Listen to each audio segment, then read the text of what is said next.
Dites-moi en un mot, c'est quoi Noël? Ceux qui sont sur YouTube, vous pouvez aussi écrire sur le chat. C'est quoi Noël en un mot? Jésus, naissance, amour, lumière, sauveur, cadeau. Quelqu'un a dit Père Noël? Non? Non. On le pense, mais on ne dit pas. OK, quelqu'un d'autre, non? Alors, ce matin, en fait, je propose ce que nous allons faire. Nous allons poser cette question-là aux différents personnages qui ont participé, en tout cas qui ont fait partie justement du contexte de la naissance de Jésus. Comment ont-ils vécu le premier Noël du monde? Comment ont-ils vécu le premier de toute l'histoire? Et le texte que j'aimerais lire avec vous, en fait, ce n'est même pas un texte, hein, c'est plutôt une phrase, une expression. Ce matin, se trouve dans l'évangile de Matthieu, le chapitre 1, le verset 18, qui dit « Voici de quelle manière arriva la naissance de Jésus. » Voici de quelle manière arriva la naissance de Jésus. Voici de quelle manière fut le premier Noël du monde. De quelle manière? Et puis Matthieu, il va nous raconter toute l'histoire. Il va nous présenter les différents personnages, les différentes actions, les différentes scènes de tous ceux qui ont vécu justement ce premier Noël. Et il va nous raconter comment ils ont vécu la chose. Voici donc de quelle manière arriva la naissance de Jésus-Christ. De quelle manière donc? Il était une fois, 3 petits points, un couple. Qui donc? Joseph et Marie. Ils étaient promis au mariage. Ils avaient déjà un pré-contrat en fait entre les deux familles de mariage. Donc jusque-là, tout va bien. Jusque-là, nickel. Tout le monde est content. L'amour est dans l'air. Joseph et Marie et tout. Mais Joseph, il va découvrir quelque chose il découvre que sa fiancée est enceinte. Donc, pas une bonne nouvelle avant le mariage. Et surtout, pas une bonne nouvelle quand l'enfant n'est pas le tien. Vous savez, Joseph, il aurait pu faire un scandale. Il aurait pu dénoncer Marie. Il aurait pu aller à la presse locale et dénoncer Marie, faire un scandale, dénoncer et l'accuser de trahison. Et Marie, elle aurait été ainsi tuée par lapidation. C'était la punition de l'époque. La punition pour ce genre de délit était justement la lapidation. Cependant, ce ne fut pas l'attitude adoptée par Joseph. Joseph, il s'occupa avant tout de protéger Marie. Il s'occupa avant tout de la préserver, de l'épargner de toutes les critiques, de toutes les lapidations. Il s'occupa justement, il joua profil bas. Il était là. Et c'est justement dans ce contexte-là que Joseph il reçoit la visite d'un ange, parce qu'il était là, mais qu'est-ce que je fais? Est-ce que c'est correct ou pas? Et puis l'ange, il explique justement que l'enfant que Marie porte vient du Saint-Esprit. Je ne sais pas quelle fut la réaction de Joseph, s'il avait tout compris ou s'il était vraiment convaincu de cette histoire-là, mais en tout cas, il a accepté le fait. Il a cru. Et vous savez, peut-être que dans notre compréhension, c'est absurde une vierge enceinte. C'est absurde une vierge enceinte et en plus enceinte du Saint-Esprit. Si on posait la question, Joseph, dis voir là, est-ce que tu ne crois pas que c'est absurde toute cette histoire-là? Et puis Joseph, il aurait répondu, oui, mais pas tellement. Oui, mais pas tellement. Parce que vous savez, absurde même, c'est Dieu. Une fois que nous croyons en Dieu, tout le reste devient possible et plausible. Absurde, c'est d'avoir foi en Dieu. C'est ce qu'il disait Tertullien. Tertullien était l'un des pères de l'Église au IIe siècle. Il disait « Je crois parce que c'est absurde ». Si ce n'était pas absurde, je comprendrais, je maîtrisais.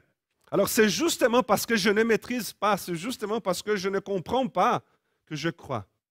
Autrement dit, l'expérience de la foi n'est pas la compréhension. L'expérience de la foi n'est pas la logique rationnelle. L'expérience de la foi, elle est de l'ordre de l'absurde. C'est une expérience d'abandon, de s'abandonner et de faire entièrement confiance à Dieu au-delà de notre raison, au-delà de notre compréhension. C'est pourquoi quand quelqu'un me pose la question, Léo, est-ce que tu crois vraiment qu'une vierge est tombée enceinte du Saint-Esprit? Est-ce que tu crois vraiment à cette histoire-là? Parce que vous savez, il y a beaucoup d'historiens, il y a beaucoup de théologiens même, il y a beaucoup de critiques de la foi chrétienne qui disent que Marie, en fait, elle avait été abusée par un soldat romain et que Jésus est devenu aussi un mythe dans la tradition d'Israël. Perso, je trouve plus bizarre de croire à cela que de croire vraiment que Jésus, Dieu incarné, est né dans le ventre d'une vierge, fruit du Saint-Esprit. Mais vous savez, les gens, ils essaient de comprendre pourquoi ceci, comment ça se fait cela, comment ça se fait qu'une vierge est tombée enceinte, fruit du Saint-Esprit. Alors justement, tu n'as pas besoin de comprendre. Crois seulement. Crois seulement. Et c'est ce que Joseph a fait. Il a cru. Et vous savez, lorsque nous croyons en Dieu, tout devient plausible et tout devient possible à travers la foi. C'est l'expérience de Marie aussi, parce que Marie, maintenant, elle doit faire face à son entourage. Elle doit faire face à tous les commérages. Hé, tu as su là que Marie, ah bah dis donc, hein, fiancée de Joseph, comment ça se fait qu'elle est enceinte? Hein? Elle doit faire face à tous les commérages et puis elle doit gérer un conflit. Elle doit expliquer qu'elle est enceinte, fruit d'une intervention divine. C'est pourquoi l'ange va lui rendre visite aussi pour lui expliquer la chose. Et l'une des choses que l'ange dit à Marie, c'est merveilleux. Il dit, Marie, rien n'est impossible à Dieu. Rien n'est impossible à Dieu. C'est la parole de l'ange à Marie. Donc, Noël, c'est l'expérience, c'est une expérience de foi. Foi en qui? Foi en Jésus. Et c'est justement cette expérience de foi qui nous ouvre de nouveaux horizons. C'est justement cette expérience de foi qui nous donne de nouvelles possibilités. Il y a des personnes qui vivent une vie enfermée dans un monde avec très, très, très peu de possibilités. Par exemple, tu lui donnes un diagnostic. Elle dit, si c'est un diagnostic, alors c'est défini. Il n'y a plus de sortie. Tu lui donnes un pronostic, elle dit, c'est fait. C'est choisi. Tu lui dis qu'il existe la possibilité que, et puis elle dit que c'est une nouvelle irréversible. Mais pour ceux qui vivent dans le monde de la foi, tout est possible. Amen. Tout est possible. Ceux qui vivent dans le monde de la foi, il n'y a rien qui soit irréversible. Il n'y a rien qui soit définitif. Le monde de la foi, il nous ouvre justement un nouveau horizon, de nouvelles possibilités. Les pronostics peuvent changer. Les statistiques peuvent se tromper. Les probabilités peuvent être contrariées. Pourquoi? Parce que dans le monde de la foi, tout est possible. Ainsi, si on posait la question à Joseph et Marie, dites voir, c'est quoi Noël? Et puis il répondrait, Noël, c'est une expérience de foi. Noël, c'est une expérience de foi. Alors maintenant, dans l'histoire de Noël, il y a encore un autre couple, qui est donc Zacharie et Élisabeth. Élisabeth est la cousine de Marie. Élisabeth, elle porte dans son ventre Jean-Baptiste. Jean-Baptiste, il est celui qui est le précurseur de Jésus. Il est celui qui va introduire Jésus sur scène. Et le plus grand espoir d'Israël, c'est justement l'arrivée du Messie. Et c'est Jean-Baptiste qui va l'introduire. Il y a un bruit là qui se passe dans la sono là, Max. Je ne sais pas, qu'est-ce que ça fait. Bon. Donc, le plus grand espoir de la nation d'Israël, c'est quoi? C'est l'arrivée du Messie. Et toutes les femmes d'Israël, en tout cas les femmes de la lignée du roi David, parce que le Messie était promis venir de la lignée du roi David, elles se posaient la question, mais ne serait pas de mon ventre qui naîtra le Messie? Est-ce que c'est moi qui aura le privilège, que je serai la choisie pour porter le Messie dans mon ventre? Il y avait cette compétition-là. Et puis on est d'accord, et là c'est entre nous là. Hein. Imagine que toi et ta cousine, vous êtes enceinte. Bon, les gars là, hein. Imagine que toi et ta cousine, vous êtes enceinte. Toi, tu es enceinte du Messie et ta cousine, elle est enceinte de Jean-Baptiste. Est-ce que tout au fond de ton cœur, il n'y aurait pas un petit peu de jalousie là? Hein, certains pas, d'autres hein, parce que c'est ta cousine et non pas toi qui a été la choisie. Pourquoi ce n'était pas moi qui a été la choisie?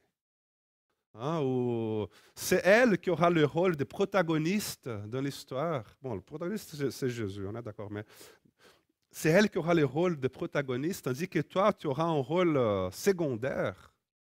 Mais vous savez, Élisabeth, elle n'a pas cette attitude-là. De la même manière que Marie n'a pas cette attitude non plus. Elle ne se vante pas non plus de son statut. C'est pourquoi, si on posait aussi la question à Joseph, à Zacharie et à Élisabeth, si on posait la question, c'est quoi Noël pour vous? Ils nous répondraient, Noël, c'est le privilège de participer au projet de Dieu. Noël, c'est le privilège de participer de ce que Dieu est en train de faire dans le monde, même si cela signifie jouer un rôle secondaire. Noël signifie participer de ce que Dieu est en train de faire dans le monde, même si c'est à l'ombre de Marie, même si c'est à l'ombre de Jésus. Et puis bon, la liste des personnages continue.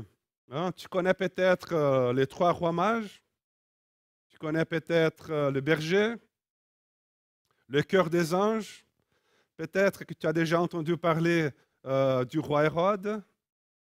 Ce sont d'autres personnages qui amènent Noël vers une autre direction. Ils changent de direction. Par exemple, les 3 rois mages, qui n'étaient ni rois ni mages. Hein. Les 3 rois mages qui n'étaient ni rois ni mages, ils étaient des astronomes. Ils étudiaient les étoiles. Parce que dans les mondes anciens, et je pense que dans notre monde encore aujourd'hui, il y avait cette compréhension, cette croyance que nous connaîtrions l'âme et le destin humain à travers l'étude de l'univers. À travers l'étude de... Donc ces astronomes-là, ils aperçurent une étoile qui annonçait l'arrivée d'un roi. Et puis ils ont commencé à étudier les écrits de ce peuple-là qui attendait un roi, pointé par l'étoile. Puis ils commencèrent à questionner, à poser la question dans toute la Jérusalem. Ils disaient, mais où est le roi juif qui vient de naître? Où est le roi juif? Parce que là, on voit une étoile qui annonce justement dans l'histoire ici qu'il y a un roi qui vient de naître, un roi juif. Et donc cette nouvelle-là, qui avait 3 rois mages qui cherchaient le roi qui venait de naître, cette nouvelle est arrivée au roi Hérode, qui était le roi d'Israël à l'époque. Et puis il n'y crut pas. Et puis il dit, mais comment ça se fait? C'est quoi cette histoire qu'il y a un roi qui vient de naître là? Je n'ai pas compris là. Un roi qui vient de naître, c'est moi le roi. Il n'y a pas un autre roi, il n'y a pas un deuxième roi. C'est moi, le seul et unique roi ici. Mais la nouvelle s'est répandue. Hein? Et puis le roi Hérode, il fut furieux. Et puis il disait, il a appelé les 3 rois mages, il dit, bah, écoutez, les gars, dès que vous aurez trouvé le bébé, il faut venir vers moi, hein? D'accord? Parce que moi aussi, je vais l'adorer. Hein? Non, en fait, il voulait le tuer.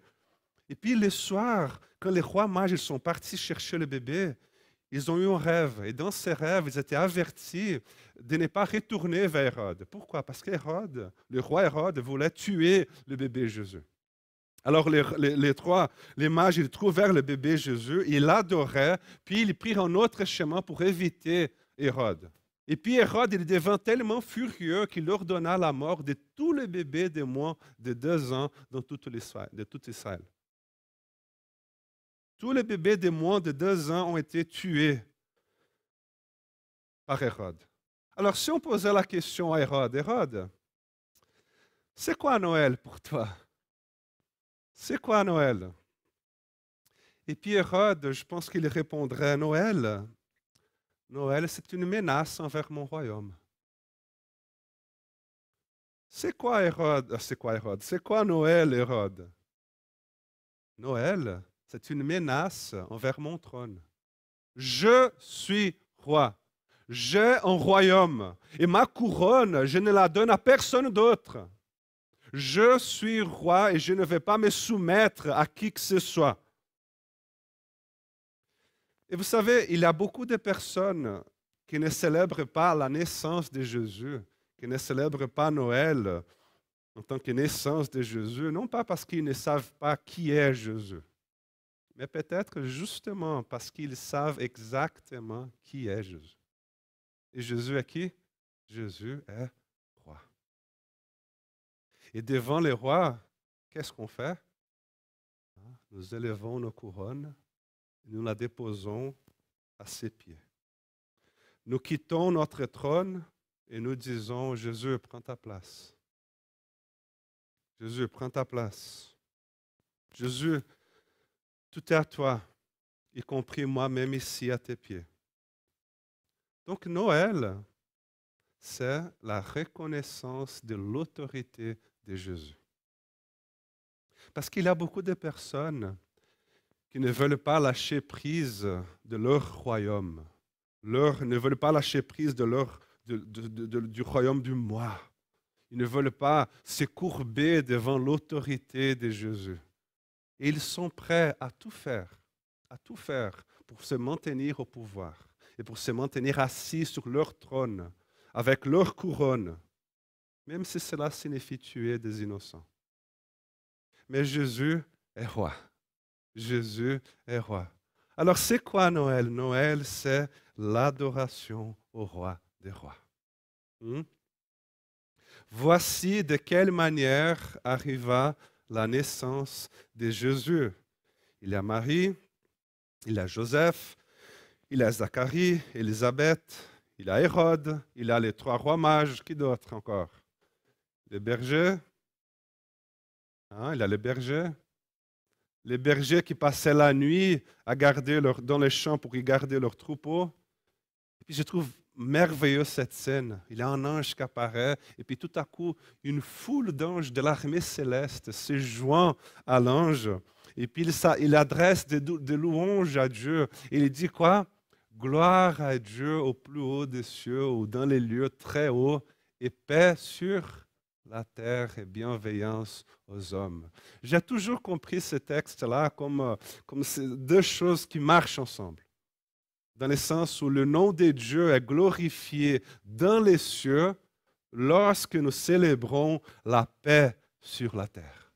Donc, le nom de Dieu est glorifié au plus haut des cieux lorsque nous célébrons paix, la paix sur la terre. Mais Noël arrive. Repas en famille.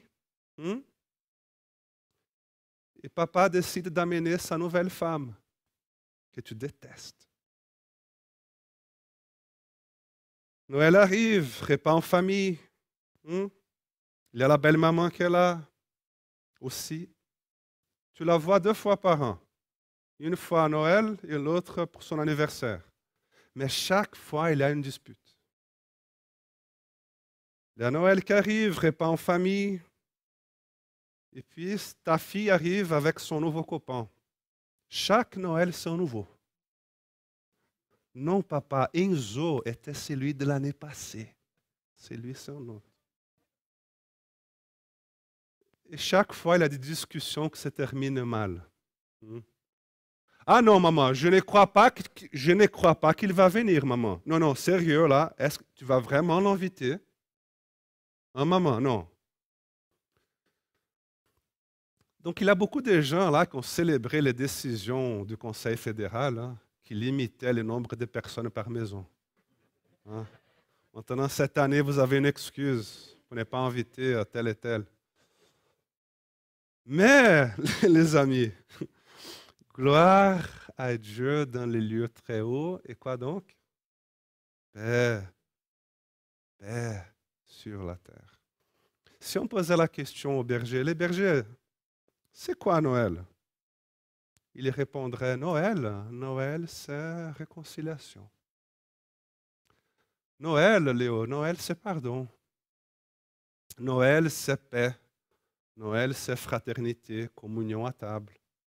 Noël signifie glorifier Dieu au plus haut des cieux et célébrer la paix sur la terre.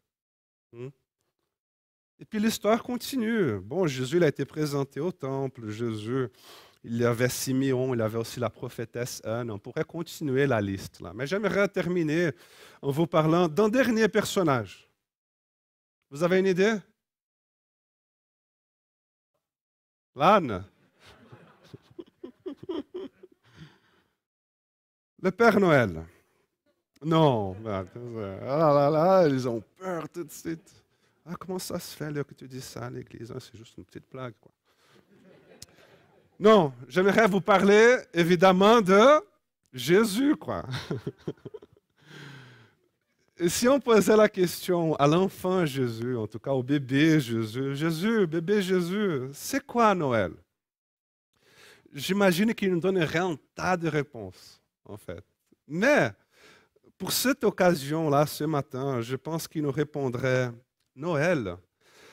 En fait, Noël, Léo, la signification de Noël se trouve dans mon prénom. Quoi donc, Jésus, Yeshua, Joshua, Josué, qui signifie Yahweh, Dieu sauve, c'est ça? Non, en fait, l'autre. L'autre, lequel? Le nom que l'ange dit à Marie, Emmanuel. Emmanuel. Emmanuel veut dire Dieu est avec nous. Donc, si on posait la question à l'enfant Jésus, Jésus, enfant Jésus, bébé Jésus, c'est quoi Noël? Il répondrait, Noël, c'est Dieu avec nous. Noël, c'est Dieu ici. C'est Dieu parmi nous. C'est Dieu avec vous. Et la naissance de Jésus, c'est justement ça. C'est justement Dieu en train de nous dire, je suis là avec toi, à côté de toi, pour toi, en train de m'occuper de toi. Donc, je ne sais pas à quoi ressemble ton Noël, mais j'aimerais te dire que célébrer Noël signifie célébrer la présence de Dieu.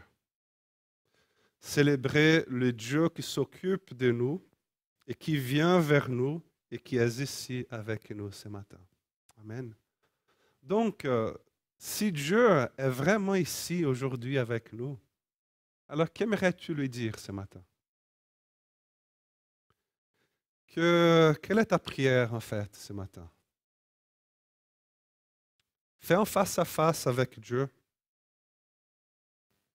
Parce que, encore une fois, Noël est une expérience de foi qui nous ouvre de nouveaux horizons.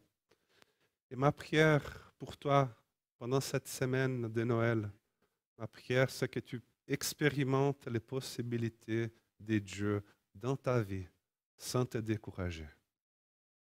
Que tu expérimentes, que tu regardes ton avenir avec espérance.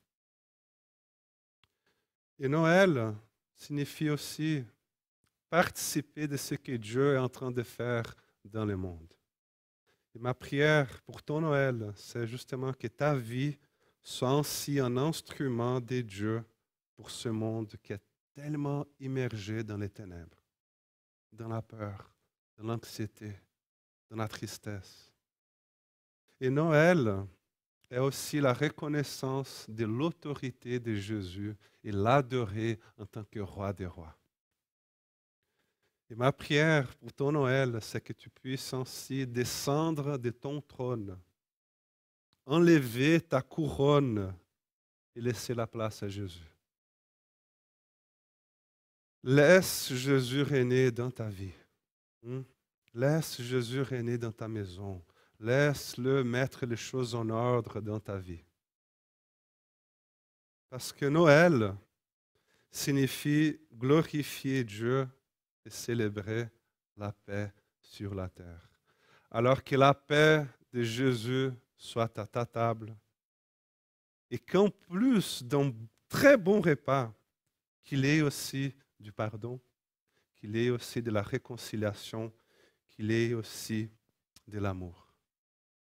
Parce que Noël, c'est Dieu avec nous.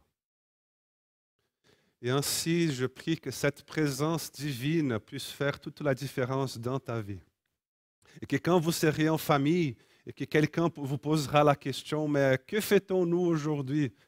Dites sans aucun doute, nous célébrons le fait que Dieu est ici avec nous.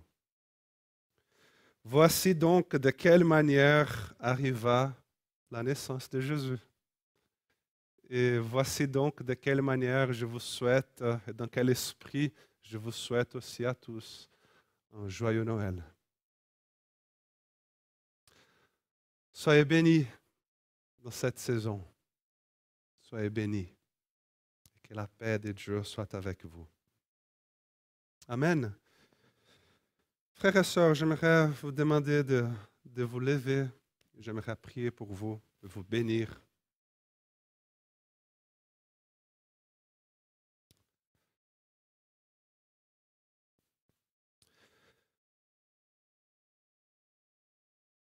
Frères et sœurs, que la paix, la présence de Jésus-Christ soit une réalité dans votre vie. Que dans cette saison, il y a tout qui change. Il y a des choses qui ne sont pas logiques, qu'on n'arrive pas à suivre, on n'arrive pas à comprendre. Il y a tellement de facteurs anxiogènes. Je prie que la paix de Jésus et que sa présence soient deux choses. Et soient en fait les meilleurs cadeaux que vous puissiez gagner pendant cette saison. Soyez bénis ainsi, frères et sœurs, et encouragés dans votre vie, dans tout ce que vous faites, au nom du Père, du Fils et du Saint-Esprit. Amen.